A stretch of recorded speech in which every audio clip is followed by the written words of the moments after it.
Our first speaker today is going to be Lynette McKee. Lynette resides in Florida, so she intended to be with us today in person, but she is going to join us through the powers of technology and is not letting Hurricane Milton get in the way from her joining us today to help us learn more about franchising. Lynette has over 30 years of experience in franchising, having held executive positions with Dunkin' Brands, Denny's, Burger King, Checkers, and Metro Media Restaurant Group, before her current position as Senior Vice President of Franchising for Potbelly Sandwich Shop and is owner of McKee Services LLC. She has served as Executive Director of the National Restaurant Association's Education Foundation. She's considered an expert in franchising and a frequent speaker. Lynette and I first met years ago. We were both serving as members of the Certified Franchise Executive Board of Governors, of which she is the past chair. Some of the awards Lynette has received for her service in franchising include the IFA Bonnie Levine Award received, which is awarded to a woman leader who has placed an intentional focus on growing and mentoring future leaders, and the International Franchise Association's Crystal Compass Award, which is awarded to an individual who exemplifies leadership in franchising. Lynette is passionate about franchise education. We're grateful to have her join us today to share some of her wisdom. Please join me in welcoming Lynette McKee. Thanks, Reggie. I'm really excited to be here. Wish that I was there in person, but Hurricane Milton had other ideas, and it looks like right now it's not going to come in till later tonight, but they've already stopped flights, so there really wasn't a way to get out to fly at this point. So sorry we're doing it this way, but I hope I can still provide you with a few nuggets of information that will be valuable for you to take away. This is really an interactive session, and if you have questions, it may be easier to save them to the end. I only have a handful of slides. I only use that sort of as talking points to be able to kind of work through the whole process. But the way I've always approached franchising and look at it from being able to build brands that are really thriving franchisors. The main components of it is really being focused, being strategic, having great communications. But I really divide it into three buckets. Those buckets, and we say it that way because I think a lot of times franchisors really are able to visualize it and understand what we're talking about. One of the things Reggie didn't mention is that for a period of time, for a few years, I decided to step away from corporate life. I opened a consulting company called McKee Services. I worked with startup brands. I worked with mature brands as old as Chili's. But it was really from a standpoint of no matter who you are and what you're looking at from a building a thriving brand, there's still those same frameworks that you need to work through. So today I wanted to do was to talk about those three buckets and just help you visualize as you either, if you are a mature brand and you're looking back to say, what are the things that, I could do better? If you are a emerging brand and you're just beginning to grow, what are the things that we can do to really make our business thrive? So the first bucket is really from the time that you decide to franchise until you sign a contract. I call it stage one, or the first bucket. And sometimes I was called in to, a company would say, our franchise sales just isn't working. And I don't understand why we're not selling more. So the first one is really about, do you have a sellable product? So, I've been called in to look at the franchise sales program, look at the sales team, and they said, we're not selling well. And, what we would do is we'd go back and really look at the brand in its entirety and say, what do you have to sell? Have you ever created a mock franchisee P&L? Or if you're a mature brand, looking at your franchisees P&Ls currently and saying, are they thriving? Are they, growing? Do you have any franchisees that are performing well, that are continuing to grow? So there could be something around the health of the brand that you need to focus on before you say, gee, my franchise sales team isn't working. What's going on there? So do you have a sellable product? Looking at a franchisee P&L. And then the second thing that I would do is if you're a startup brand, a lot of times franchisors don't realize how much it costs to get into franchising, is build your franchisor P&L, understand if you're new, how long it's going to take you to be able to see some revenue coming in and where are those funds going to come from? Do you have investors that are invested in your brand? Do you have cash flow? Do you have the ability to obtain some debt? Because you're not going to set the woods on fire and have a lot of sales initially, and that's something really critical to make sure you have the funds to set up the program correctly. And then, look at your brand and look at your model and say, what do I want my franchisee to look like? What do I want in three categories? What's the financial side of the business? What is the operational side and the business of running the business? So we were talking to a group the other day, it was just happenstance that I had a conversation, and they said, our liquidity requirement is 100,000 and our net worth is 250,000. And when we looked back at the cost of development, if you have real estate, and I realize some franchisors, there may be operations that you can run out of your home, but if you have a storefront of any kind, you need to, you need to look at the cost of development, look at how much equity they're going to need from a debt perspective. If it is a building, are you going to get any tenant improvements? If there is a lease and you do have a landlord. And then we always added in a percentage of what we called cushion cash. And that would be if a franchisee, maybe they're quitting their job, maybe they have other businesses that they're running. What happens if they're starting to develop and they run out of cash? So we ask them to have a cushion of cash to go along in that liquidity.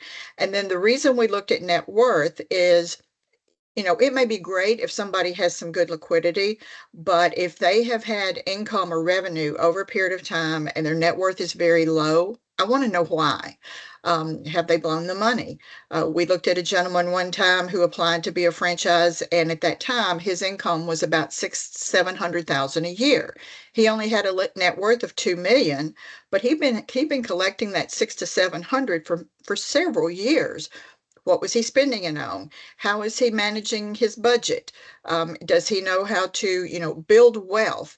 And so there were times that we would not approve a franchisee or a candidate because they just didn't have that what we called business savvy of being able to run their assets appropriately. So we looked at those three buckets very, very closely. And then where do you want to grow? I will say that there are a lot of brokers out there that say, hey, just grow, put the name out, and no matter where you are, you'll get candidates to come in and be interested. The best advice is to grow regionally. You bring more value to your brand, you bring brand recognition, your operations for you to be able to support your franchisees is much easier. I was on an airplane one time with a gentleman and just happened to be sitting next to him, and turned out he was a franchisor of a small brand in Ohio. And he said, as we talked, he said, I've really had a lot of problems. I have a franchisee in Atlanta. I have a franchisee in Phoenix, Arizona. And I said, why did you do that? Why didn't you just grow in the, Ohio, kind of in that Midwest market? He said, well, I was so excited to grow when I was young. I decided to go ahead and, uh, just anybody that called in, I thought if they qualified, I would sign them up. And he said, now I spend most of my time on an airplane trying to go service these franchisees. I have no brand recognition. They're probably not going to grow. And so he said, I'm really in this quandary. And then when I opened my McKee company, I worked for a brand that is in the Carolinas, little food concept. And they said, we had a franchisee in Alabama that didn't succeed. And I said, well, what did you do to prepare the market? Because I knew that brand, I'd known them for years, and I knew that they didn't have brand recognition. They didn't have any presence in the market. And I said, so you put a single franchisee in a market where nobody knew the brand and you didn't do anything to prepare the market. That's on you. You should have, number one, decided if you wanted to go to the markets in Alabama and prepared that market to know you were coming, that you were looking for franchisees, and when that franchisee did sign, you needed to be there in lockstep to make sure that they succeeded because they had signed a development agreement and they never opened more than one location because they just couldn't figure out how to make it work and nobody knew who they were. So there's these things you need to do in this stage one to make sure that you are preparing your brand to grow. When I was at Dunkin', we had something called new market entry. Now you would say, okay, Dunkin', everybody knows what Dunkin' is. Well, back when I was there, it was just sort of moving out of the time to make the donuts, and we were known as a donut shop. And even though we were west of the Mississippi, we didn't have really good operations there. So when we decided to grow, we said we're going to stay east of the Mississippi until we get to a certain saturation point in markets, and then we're going to go west. But when we do, we're going to go in and we're going to prepare the market. So we had what was called a new market entry program that we worked with to prepare those markets for the franchisee. So when you look to grow, decide how you want to do that, where your home base is, and look at what the value is of your company to be able to grow. And, I will say this as a side note, if any of you have questions, in the future, at the last slide, my email address is there, and I'm more than happy to talk you through different things that we did, the goods, the bads, and the uglies over the years, what we learned, what we wish we'd have done differently. So, be sure that if you have any questions on that, just let me know. And then the next thing is, how do you find franchisees? A lot of people say social media is the ticket. In certain respects, it is, but there's a whole lot of things you have to do. We call it proactive recruitment. When you place ads, when you put things on social media, when you just kind of put the word out that you're looking for franchisees, that's reactive franchising. So when somebody comes to you, they have reacted to something that you did in the market. One of the reasons we always recommended growing regionally is because with a proactive approach, you can say, what's the profile of the candidate I want to work with? What markets am I growing in? And how do I go find them? Well, I'll give you a tip that we've used all the way back in my Dunkin' days. We used what we called influencers. So once you know who you want to be as a franchisee, um, look at those markets and see how do you find those people. Influencers, there are people that work with attorneys, they work with CPAs, they work with financial advisors, they work with real estate brokers. If they're already in a business, they may work with certain vendors. There's all these different ways that you can get into communities. I had a gentleman a few years ago who was in kind of a health and wellness, and he wanted to grow in Houston. Now, you got to remember, this guy was a go-getter, but he knocked on the chamber doors in Houston and he said, here's who I am. This is my product. This is what I want to do. The chamber worked with him. They created I guess you'd call it an after business hours. They invited 60 of their most influential members of the chamber. 30 actually showed up, probably because it was free wine and hors d'oeuvres. He was able to give a little spiel, and from that networking, he was able to build a pipeline that eventually he then closed about 4 to 5 franchise deals from that.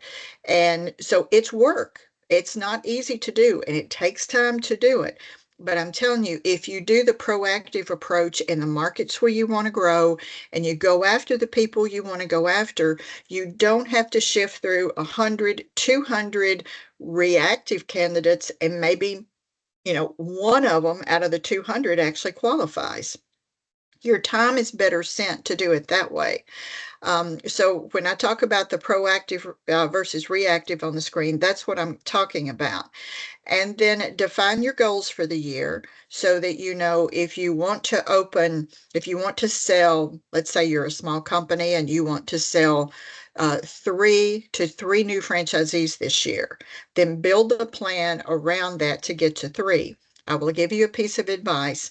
Always develop a stretch goal, because if you say you want to do 3, try to do 5. That way, when you forecast what you're doing and the revenue that you hope to achieve, hopefully, if everything aligns well, you can get to that 3. So with our sales team now, we have a goal, but we have a stretch goal. And we bonus our team on those stretch goals if they meet them. That way, because when you're looking down the road at franchisees that are opening their units, every year you're going to have fallout. It's just inevitable. You're going to have sometimes 20 to 30% fallout. It could be that they couldn't find real estate on time. They couldn't get their funding at the time they thought. They were delayed for family reasons. Who knows? They have other businesses that took their focus away. Maybe they had a development agreement with another brand, and they were trying to meet some obligations that they had there. So then they had to delay what might be your brand. So you're going to have those fallouts. So if you work under a stretch goal scenario, then so our brand, we want to open a certain number of shops in a year. This year we'll open close to 30 shops. Well, our goal was to sell 45. That was another 50% increase, just to make sure that we had enough of that spread to be able to hit our forecast. We're a public company, so, we have all these forecasts that we have to talk about early on. And so we have to plan behind the scenes on how we do that.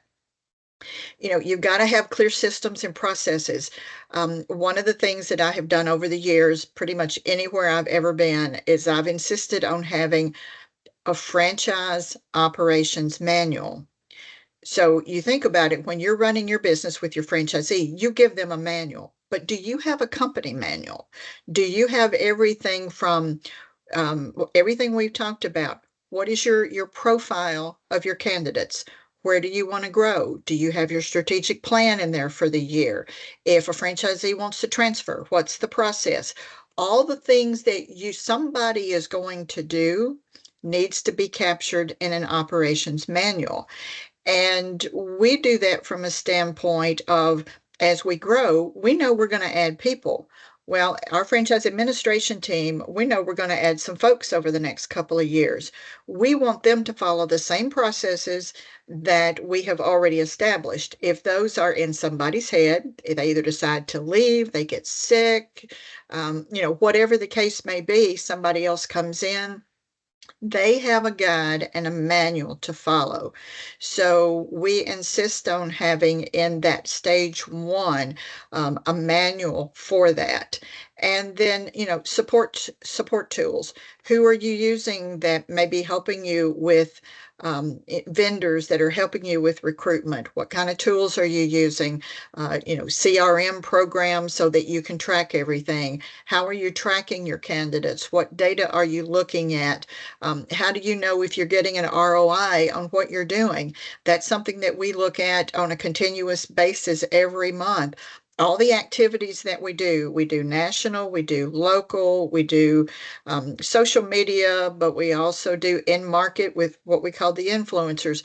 We capture that together in one place, and we look at it and say, what is producing for us? What do we need to continue doing? What do we need to do differently? And what do we need to stop doing if it's not giving us any return? So there's all these things that go into that early stage between the time that you decide your recruitment plan until you sign contracts with those franchisees. So that's pretty much stage 1. I could talk about it all day because there's so many things, but that pretty much captures the high points. Let's see if I can get it to go to the next slide. All right, seems like my frame is frozen here. There we go. So stage 2 is really about, you sign a contract. now you need to have this franchisee open their business.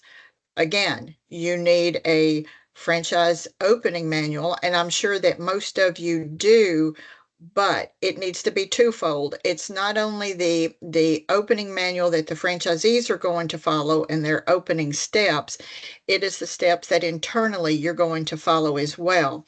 So once we sign a contract, we do what we call an orientation, which I'm sure most of you do in some capacity. We also celebrate and announce it internally. We have internal intranets where we announce everything. We also let our franchisee community know, but we also send out gifts to our new franchisees. We think that's important that we want them to know that we value them in a very special way.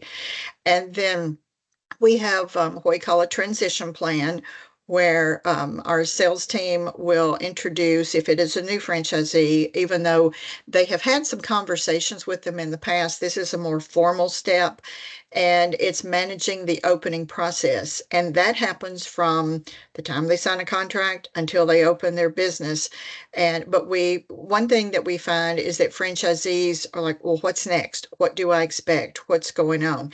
Even if you've been a franchisee of another brand, you're stepping into a whole new situation. And I'll tell you something that we even found at Dunkin', which was interesting. As we moved into more multi-unit developments, we were working with what we called LADs, our large area developers. And we had a franchisee come to us and he said, I don't need to scoop Baskin Robbins ice cream for 6 hours. Tell me for 30 minutes. I got it. So what we did, because we knew that there were smaller franchisees and larger groups that were more sophisticated, we had to go back and create specified training programs for each. We also, if a franchisee is not going to be in their business every single day as an operator, we give them what we call a mini course, 4 days usually. Um, we want the franchisee to know the business. We want them to understand how it operates. I had a franchisee one time who had an operating partner, and he sort of let him be and found out the guy was skimming money. And he said, I didn't pay attention, but I also really didn't know what I was looking for. So this was many, many years ago, and it was an aha moment for us. And we said, okay, from now on, we're going to make sure that every person that is involved has some knowledge of how the business is run. We have a lot of multi-unit operators that are franchisees of other brands, so they don't have the luxury of time. They have an operating partner or and other managers that are going to come through training, but we ask them to sit through, 2, 3, 4 days, depending on their level of sophistication, and help them understand the business. And then, the opening manuals and the operating manuals are extremely important. One thing that we found too, that in stage one, and we did this at Dunkin', is we moved a lot of the general information out of the franchise agreement into the operating manual and then referred to it in the manual. And in fact, our franchise agreements were like 72 pages, and we reduced them down to, I don't know, 30, 35 pages. And there was just a lot of things in there that wasn't legal, so to speak.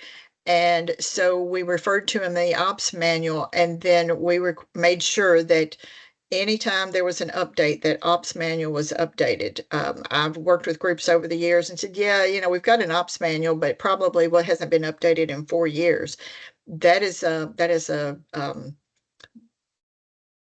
emergency waiting to happen because that's telling me that the information in there is not the most current.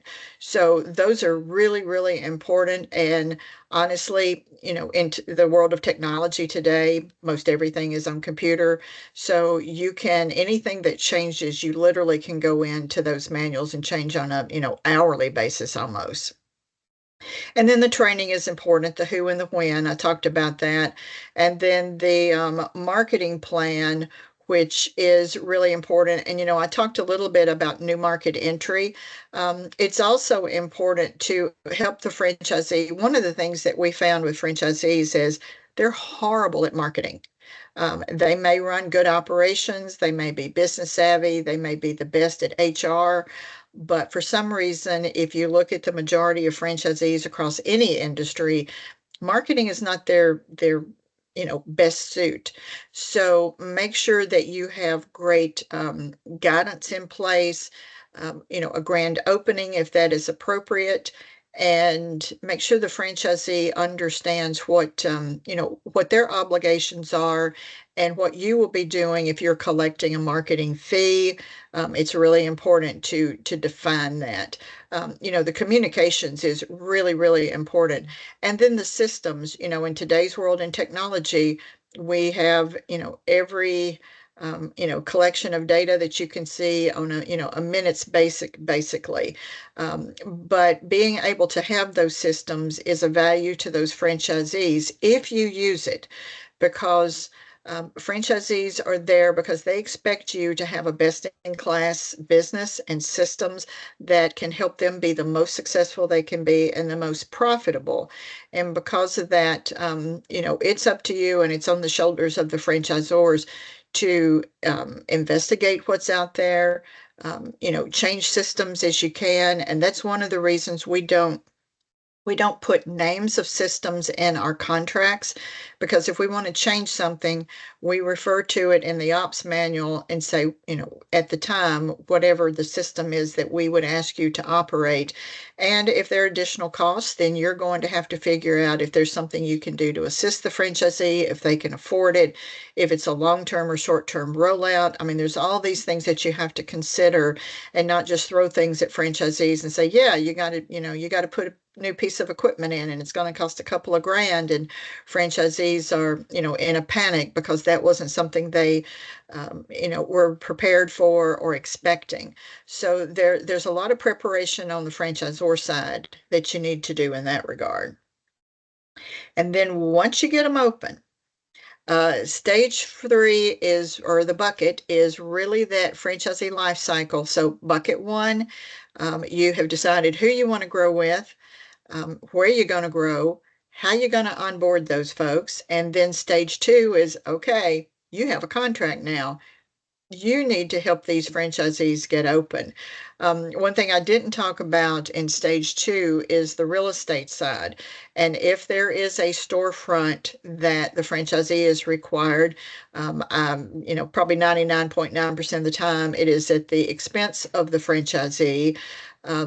And having good mapping programs, knowing your demographics, knowing where your customer base is going to be is really, really critical. You'll find franchisees in a market and they'll say, oh, well, I've lived here all my life, I know this market. But when you overlay good quality mapping, a lot of times, and we just had this happen the other day with a franchisee who had been in our system for a long time. He operates shops now and was looking to add additional. And he said, I know my market well. And when we overlaid our mapping, there were some aha moments, and he, I hadn't really thought about that trade area. So make sure that you have a way of supporting your franchisee in that regard, and that they are, searching for real estate in the markets, in the trade areas that are going to be the most valuable. And then stage 3, gosh, there's so much to talk about here that, it's kind of hard to say, where do I begin? But communications is key. We not only, from the time that someone becomes a franchisee and we welcome into the system, our field support teams are there with them every step of the way.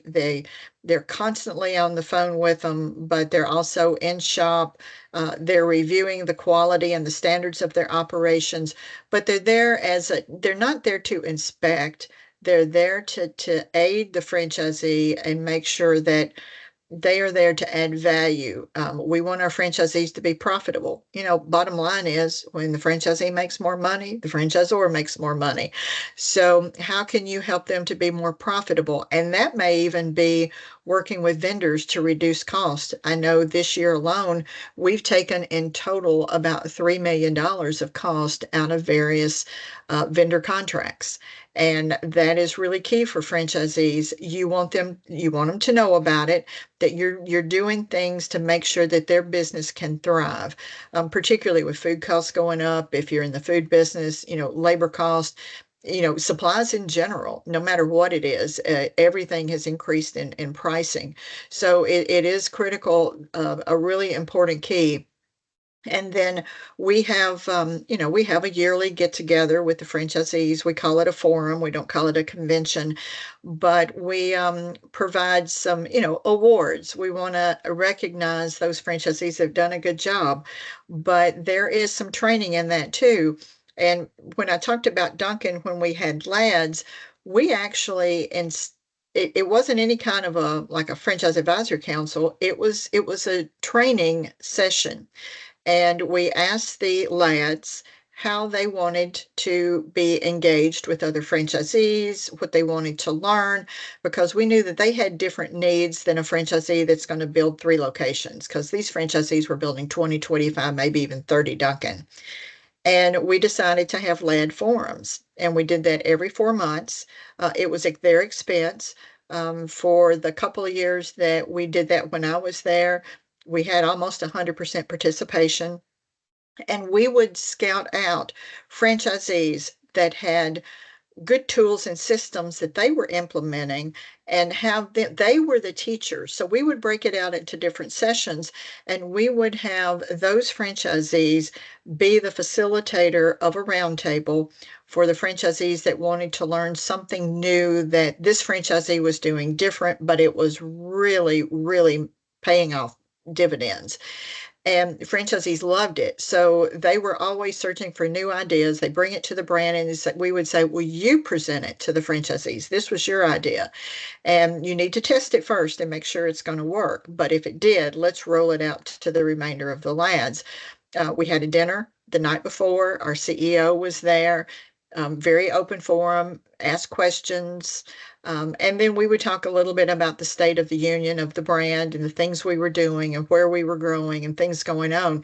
But the franchisees loved it. And then we would capture at the end of the meeting anything that came up, and they said, we really would like to know more about X. And so what we would do is, if it wasn't a presentation type information, but just something we needed to follow up, it actually was my responsibility to make sure that I went to the appropriate team member to get the information, when we would be able to respond to the franchisee and do the follow up. And because we had that line of communication, and they knew that it wouldn't just sit somewhere, that they would receive that follow up. It was amazing, the relationship building that really helped establish. And then this field support, very critical. One time I talked to a franchisor, and they said, we've spent so much money on recruitment, we don't have money for field support. And I said, well, let's go back and take a look at where you're spending those dollars and how you can build that field support. Because if you are not there to make sure that the franchisees are maintaining the standard of your brand, it's going to hurt for future growth. But establishing the protocols for that, how often, who, and also make sure the franchisee is, or the field support person is educated enough. There have been a few times where I've had a franchisee say, I know more than my field consultant, so I don't even know why they're showing up. So make sure that balance is there, and you may not be something you think about, but it really is important to the franchisee. And you don't want them kind of behind the scenes rolling their eyes like, yeah, well, I got field support, but it's really not worth anything. And then franchise event advisory council, when and how. Very critical when you're a new brand. Of course, not something you establish right away. I've been a part of more councils than I could, mention. At Dunkin', we were so large, we had what was called a DAC, a rack, and a back. We had a district advisory council. The chair of that district sat on a region. The chair of the region came to the brand advisory council. There were, I think it was 15 franchisees that were on the brand, and then some of us on the leadership team from Dunkin' sat in, and it was a quarterly thing. And from the moment that we ended that last meeting, we started the cycle for the next meeting. And it was the communication to make sure that every franchisee had a voice. Because the districts were held in the area of the franchisee, they could physically be there and they could voice the things that they needed to voice. Some franchisors will elect their representatives, some will appoint. I know franchisors that do some, they do half appointment, half election. If you have really large franchisees, they should only have one vote on the council, or that way, otherwise, they're going to sway everything that happens. How often do you meet? Do you pay for their travel? What kind of bylaws do you have? I'm sure Reggie has been through many of those and helped many of you write your bylaws for your FACs. But the timing really is the important thing. When I was at Burger King, the franchisees formed their own advisory council. And they told us when they were going to meet, and they told us what they were going to be doing. And when we had our convention, it was the association that produced it, not the brand. So this was back several years ago, but you can see how you want to have a certain level of control and you want a franchisee to be a chairman of the council, but you also want either your CEO or your president or someone at a executive level to sit kind of as a co-chair too, to help, guide things and, decide if you want committees, how much of a voice they have. We always tell the franchisees, we want you to tell us your opinion, but we have to make the decision that's in the best interest of the brand. And you won't always like our decision, but we feel like if you have a voice, at least you will understand when we make that decision and we come back to you. Franchise administration is still very key in stage 3 all the way through. There are, transfers, there's defaults, there's remodel requirements, there's terminations, compliance. We have a compliance committee, that meets every month. And we look at any franchisees that are in default of any particular agreement, any kind of financial defaults. And we talk about how are we going to work through those and who's going to have that communication. And is it something that is not brand threatening? And is it something that we think will take care of itself and we don't, make a big to do about it? We always said when contracts were in paper versus DocuSign, our favorite comment was, we want to put your contract in a drawer and let it collect dust and let the relationship drive the business. So franchise administration is really, really key. Also, just keeping up with development commitments and are they meeting the obligations for the timing there? So really, really important. Continuous training. Franchisees change out management all the time, staff, and being able to have those programs. And most now, are going to be electronic, but there's nothing like that personal touch of training when you can, even in a region, bring people in. And then, we've talked about conventions and events. I had a conversation yesterday. We are presenting a CFE program in February on franchise advisory councils. I'm doing it with the University of a person from the University of Louisville. And we were talking about some other things. And she said the University of Louisville is offering scholarships for an operations training program for franchisees. It is generic. It's not specific to Yum. But it may be something that you have some franchisees that they just need a little bit of better understanding how to run a P&L or something that's related to running their HR side of their business. And so she was wanting to get the word out, and that's why I'm telling you here that if you have a franchisee that's kind of stumping their toe a little bit, maybe they're young in their life cycle, and you feel like there could be something that maybe could help them, but it's not really within the framework of something that you would do, more just on the business, understanding business savvy, then let me know. I'll get you in touch with my contact at the University of Louisville. And Yum is sponsoring it, but the University of Louisville is actually producing, they're putting it on. So, that's to me, it's the three buckets. And when the young franchisors, I said, keep your mindset of when you're at one time I was working with a young franchisor and they were already working on trying to establish an advisory council and they didn't even know who they were going to select as franchisees.